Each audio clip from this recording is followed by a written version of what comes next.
ಏಕಾಏಕಿ ಕಾರಿಗೆ ಹತ್ತಿಕೊಂಡ ಬೆಂಕಿ, ಕಾರಿನಲ್ಲಿದ್ದ ಚಾಲಕನ ಸಜೀವ ದಹನ.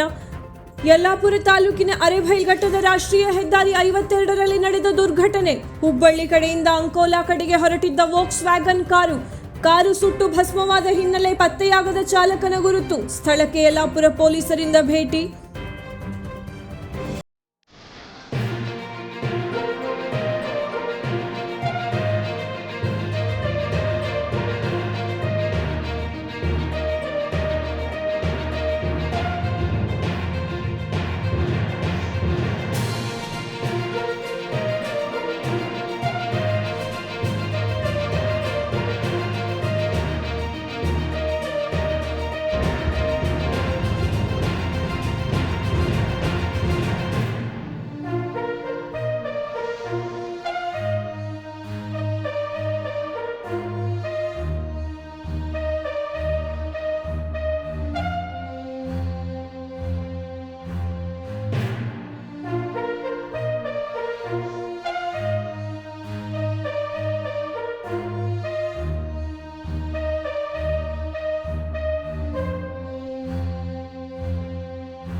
ವೀಕ್ಷಕ ಮಹಾಪ್ರಭುಗಳೇ, ನಮ್ಮ ಚಾನೆಲ್ ಅನ್ನು ಸಬ್ಸ್ಕ್ರೈಬ್ ಮಾಡಿ, ಶೇರ್ ಮಾಡಿ, ಪ್ರೋತ್ಸಾಹಿಸಿ.